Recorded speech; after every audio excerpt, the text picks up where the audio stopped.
Hey there, this is Adam Lane from PocketNow.com, and in this video we're going to do a quick comparison between Windows Phone 8 and Android 4.1. Let's check it out. Okay, we're going to start with a cold boot. We have the Galaxy Nexus on the left and the Windows Phone 8X on the right. Both of those were held down at the same time. We're booting up. Now both these have dual core processors. This one is 1.5 gigahertz while this one is 1.2, and both have 1 gig of RAM.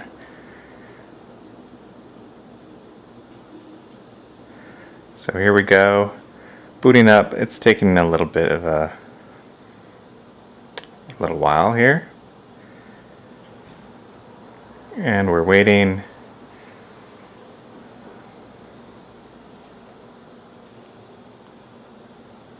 Anyway, in this video, as we wait, we're going to talk about the lock screen, the home screen differences, probably some game performance, a few similar apps, the web browser, and we'll also take a look at the source.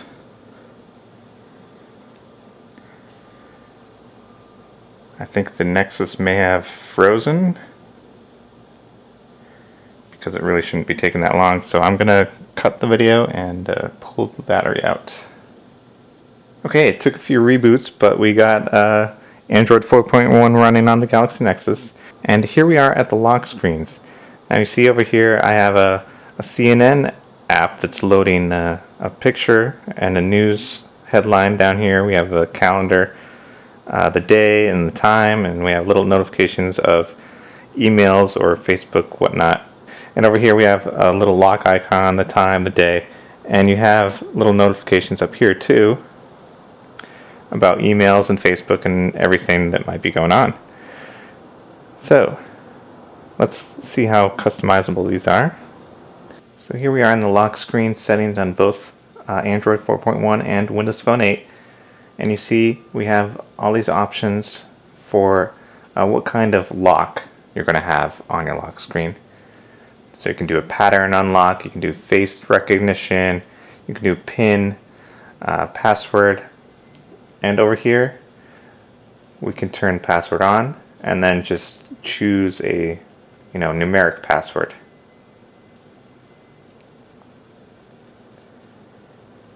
But we have lots of customization options for the background image.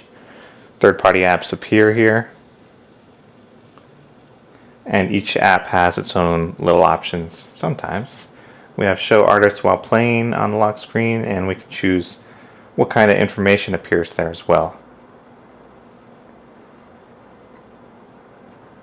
Over here we also have just the background image really that we can change. And it uses the same background as the normal operating system. And of course there's all sorts of apps that you can use to install on Android and customize it. We're just going to go over the stock Android right now. Now the home screens, there's significant differences here. On Windows Phone 8 we have a infinitely scrollable start screen where you can arrange all sorts of live tiles, and you can make them into 3 different sizes: a full width, a square, a large square, a small square. And they can display all sorts of information, weather, calendar information. There's a radar map, there's news stories, there's Groupon information. And over here on Android, we also have all sorts of widgets that can also display all sorts of information. But we have a horizontally scrolling home screen design. And by default, it's limited to the number of home screens that you can add stuff to. But you see we have little icons for programs sometimes. We have big, wide weather widgets sometimes. There's another different size widget. So widgets can be all sorts of different sizes. And sometimes they'll fit, sometimes they won't. But you have a huge amount of customization options over there on Android. Now when it comes to the program listing, there's your Android version, and for Windows Phone 8 you scroll all the way to the bottom and you see the arrow. You don't always have to scroll all the way to the bottom. you can just swipe it. And here's our program listing. It's a vertical scrolling design. Whereas over here we have a big grid of icons, all with their labels underneath, and you can scroll side to side to get more grids. And then widgets. So everything is here. And you can scroll side to side.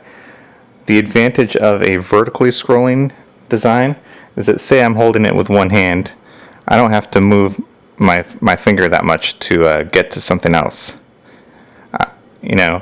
I can just keep moving a little bit, and now I'm out at the thing that I want.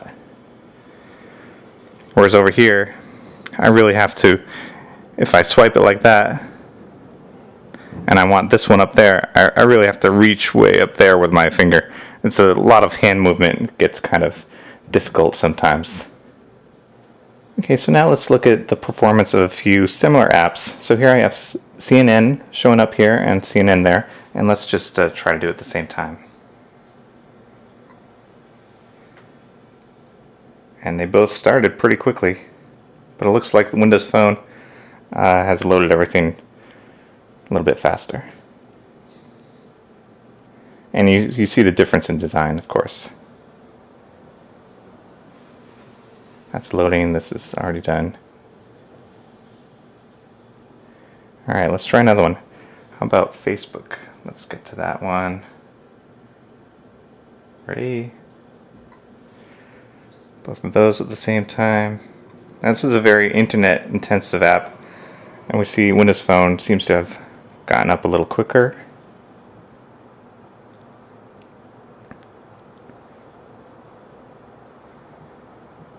And both seem pretty smooth scrolling. Let's try one more. How about Twitter? Let's do those at the same time. And here we go. And the Android version won that matchup. Now, how about a game? Because those are pretty intensive on the memory. Let's see, where's the one that I want?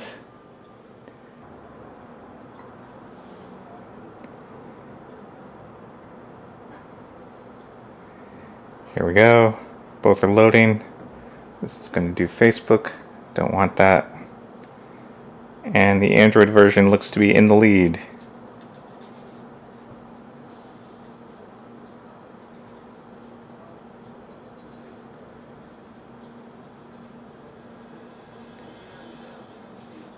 And the Windows Phone version is kind of stuck. Okay, now that we have them both on the same page, we're going to navigate a little bit. Let's do some flicking. You see that Windows Phone has to re-render a little bit sometimes, whereas the Galaxy Nexus is pretty smooth the whole time. And let's go to one of these pages. Let's see.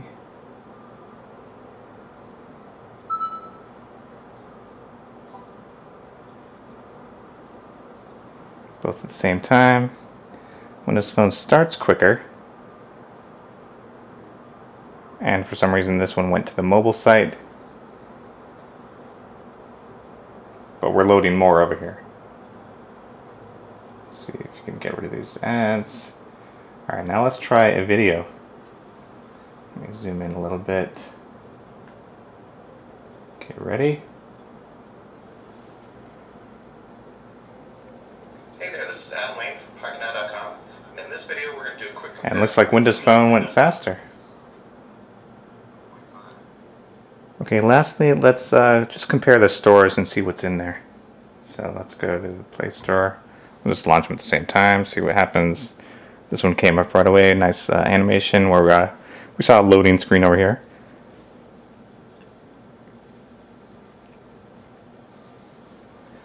So here's a big difference in the design.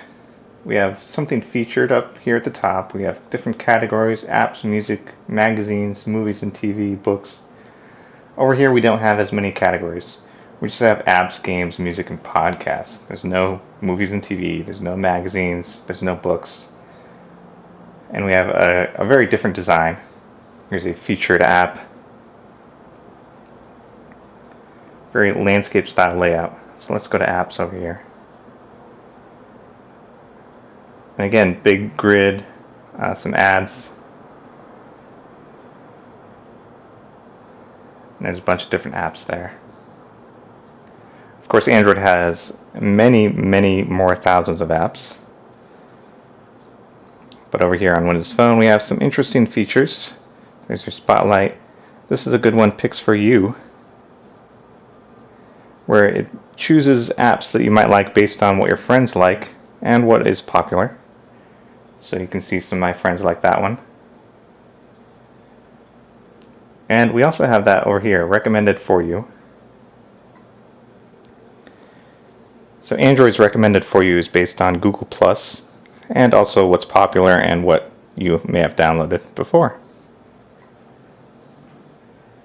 The music store, again, we see design differences. Nicely, there's a Recommended for You in Google Play, which is something Zune had a long time ago, but they did not implement it in Windows Phone 8 for some reason. And we have nice featured music, some free ones. That's pretty nice. So that's a quick little comparison between Android 4.1 and Windows Phone 8. There's lots of differences. We could go on and on about all the differences, but we just wanted to show you a few different things. Obviously, some have advantages and some have disadvantages. One's better sometimes, one's better the other time. So be sure to give this video a thumbs up, and that's it for now.